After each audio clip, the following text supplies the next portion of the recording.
Assalamualaikum warahmatullahi wabarakatuh. Pada kali ini saya akan membuat video reaction ya. Pada video kali ini saya akan mereaction terkait dengan videonya Kiai Imron. Oke, mari kita coba saksikan sama-sama ya bagaimana ceritanya.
selama 8 tahun beliau sakit. Jadi selama 8 tahun juga beliau ini, Mbak Rohmah tadi itu tidak sadar ya berarti ya kan gitu. Kalau kita melihat tadi setelah Sukma tadi itu dikembalikan, melihat ibunya bahkan sudah menikah 2 kali pun Mbak Rohmah nggak ingat ya kan gitu. Bahkan dengan suaminya pun juga seolah-olah baru melihatnya, dengan anaknya pun juga baru pernah ketemu itu kan gitu. Jadi memang saya nggak tahu ya suaminya ini seperti apa kan gitu. Artinya bisa menerima kondisi wanita yang mungkin berarti tidak sadar ya kan gitu, atau linglung kan gitu, atau orang mungkin menganggap bahwa dia ini mungkin ya hilang ingatan ya kan gitu. Saya nggak tahu sebelum kejadian ini gimana ya situasinya mereka berdua. Cuman yang jelas subhanallah ya kan itu, masya Allah, betul-betul melalui lantaran ya Kiai Imron betul-betul dapat lantaran kesembuhan ya kan gitu. Oke. Jadi saya mau bahas sedikit tentang kok bisa ini kejadian seperti ini kan gitu. Jadi yang saya tahu gitu, itu yang namanya manusia itu kan terdiri dari 2 bagian ya kan gitu. Yang pertama itu jasad kan gitu, jasad kita ini ya, yang dari kecil terus kemudian besar, dan kemudian kita menjadi tua kan gitu. Terus yang kedua adalah ruh kan gitu. Memang ruh ini di dalam agama itu ya sangat sedikit ya yang manusia pahami ya kan gitu. Jadi memang terkait dengan ruh ini Allah yang lebih tahu kan gitu. Manusia itu mengetahui hanya sedikit ya kan gitu. Nah, yang saya tahu ruh itu juga terbagi dari beberapa macam ya kan gitu. Cuman dalam kasus ini mungkin lebih ke arah saya membagi itu dari apa yang saya tahu itu menjadi 2 bagian ya kan gitu. Jadi di dalam ruh itu kan gitu, yang pertama itu ada yang namanya ruh idofi ya kan gitu, yang saya pernah tahu itu ruh idofi atau ruh kehidupan kan gitu. Jadi ruhul hayat kan gitu. Jadi artinya eh, ketika ruh idofi itu tadi keluar daripada jasad kita kan gitu, itu ya betul-betul itu yang disebut kita meninggal kan gitu. Jadi orang yang meninggal pada hakikatnya itu sebetulnya ruh idofi kan gitu kan, itu yang keluar daripada jasad kita, sehingga kita ya dia meninggal ya kan gitu, seperti orang meninggal, detak jantung nggak ada kan gitu, napas pun juga nggak ada kan gitu. Itu yang namanya ruh idofi kan gitu. Ketika roh itu terus kemudian masuk lagi ke dalam jasad kita kan gitu, ya itu akan berfungsi lagi, kayak macam nafas kita, detak jantung kita itu akan kembali normal lagi kan gitu, seperti orang yang mati mati apa namanya, mati suri ya kan gitu kan. Mati suri itu kan dalam sepersekian detik atau dalam waktu jeda waktu apa beliau itu mati suri, dia akan dicek denyut nadi, napas itu ndak ada kan gitu. Jadi itu gambaran yang pertama itu roh idofi atau ruhul hayat ya kan gitu. Nah, terus ada yang kedua ya kan gitu kan, itu bukan roh idofi kan gitu. Jadi ada yang namanya ruhul yahdoh kan gitu. Nah, dalam kasus Mbak Rohma ini kan gitu kan, jadi roh yang kedua ini kan gitu kan, roh yang kedua yang apa namanya yang sebetulnya uh, apa ya kan gitu kan, di ini ya, yang diganggu itu roh yang kedua ini tadi ya, atau roh hayatnya ini kan gitu. Sorry, roh yahdoh kan gitu. Jadi roh yahdoh itu seperti apa ya kan gitu kan. Kalau bahasa sukma ini kan mungkin lebih ke arah apa ya kan gitu kan, nafas ya kan gitu kan, nafas atau jiwa ya kan gitu.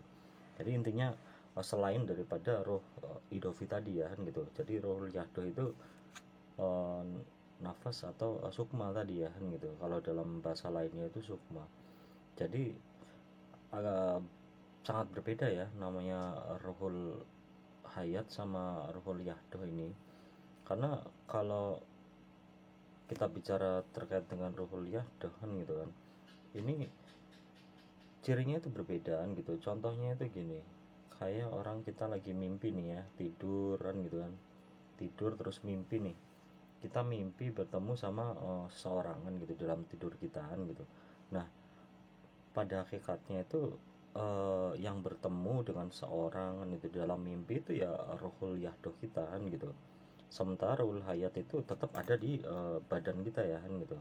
Karena memang eh, ketika kita bermimpi kan gitu, tidur kan gitu, ruhul yahdo kita mungkin di satu tempat yang Allah yang mengatur semuanya itu kan gitu. Terus kemudian ruhul hayatnya atau ruh idofinya tetap di dalam jasad kita kan gitu. Karena kan kita kalau tidur kan seperti itu ya kan gitu, kita tidur tetap masih bisa bernafas kan gitu ya, artinya itu tanda bahwa ruh idofi di dalam tubuh kita itu masih ada kan gitu. Cuman apa namanya ruhul hayat, ruhul yahdo kan gitu, atau ruh kesadaran kita itu sedang entah di mana kan gitu, Allah yang mengatur itu semuanya kan gitu. Jadi memang itu contoh yang jelas ya kan gitu, menurut saya gampang ya, itu contoh yang gampang untuk membedakan antara ruh idofian gitu kan, ruh kehidupan dengan ruh kesadaran ya kan gitu. Jadi memang seperti itu kan gitu. Atau contoh lain tuh gini, yang namanya ruhul hayat atau ruh idofi tadi itu nggak mengenal apa namanya karakter-karakter atau poin-poin yang ada di dalam ruhul yahdohan gitu. Contoh gini, orang yang mengalami gangguan jiwa ya kan gitu kan, hilang ingatan kan gitu, dia itu secara rohul hayatan gitu, itu dia hidup kan gitu, karena dia hidup, dia juga bisa jalan, bisa makan, bisa apa namanya berkomunikasi kan gitu, dia tetap hidup kan gitu. Cuman secara kesadaran atau rohul yahdohnya itu mungkin ada di satu tempat, atau bahkan kan gitu kan itu tertutupi kan gitu, atau hilang kan gitu. Jadi ini menunjukkan bahwa untuk sekedar hidup itu nggak perlu sebetulnya, kita nggak membutuhkan yang namanya ruhul yahdoh itu tadi, atau ruh kesadaran kan gitu.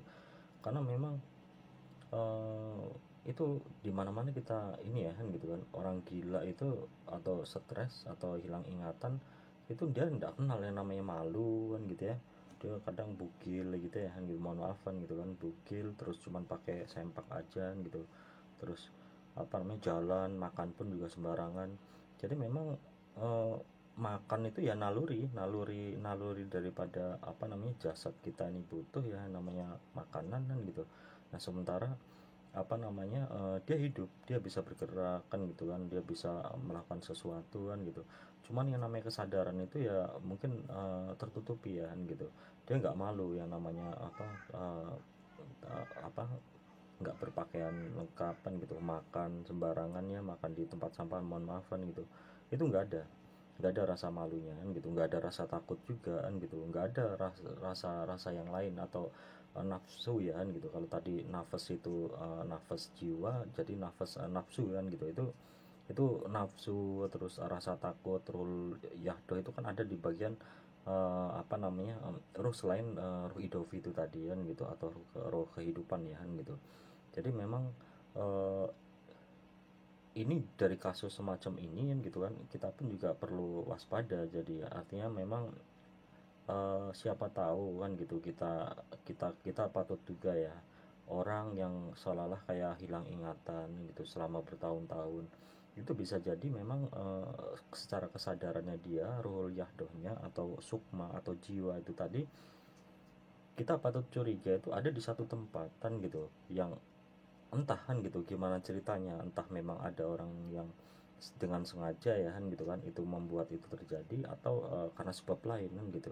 Artinya memang eh, kita perlu perlu apa ya, waspada ya terkait dengan fenomena seperti ini kan gitu. Karena memang seperti itulah kan gitu yang kira-kira saya bisa jelaskan ya kan gitu kan, sedikit tentang perbedaan yang namanya ruhul hayat sama ruhul yahdohan gitu, atau ruh kehidupan kan gitu kan, dan ruh kesadaran kan gitu. Ya kembali lagi ke video tadi kan gitu, mudah-mudahan Kiai Imron selalu diberi kesehatan, keselamatan, kekuatan gitu kan dalam menghadapi kan gitu kan segala hal ya kan gitu yang berkaitan dengan apa namanya membantu orang ya seperti ini kan gitu. Jadi mudah-mudahan lah kan gitu, ini kita bisa ambil hikmah dan pelajaran ya dari dari apa namanya kasus ini kan gitu. Dan mudah-mudahan Mbak Rohmahan gitu beserta keluarganya gitu itu betul-betul diberi bimbingan ya, diberi kekuatan juga gitu, dijauhkan dari segala kejahatan kan gitu kan. Oke, sementara gitu dulu ya kan gitu kan. Terima kasih sudah menonton. Assalamualaikum warahmatullahi wabarakatuh.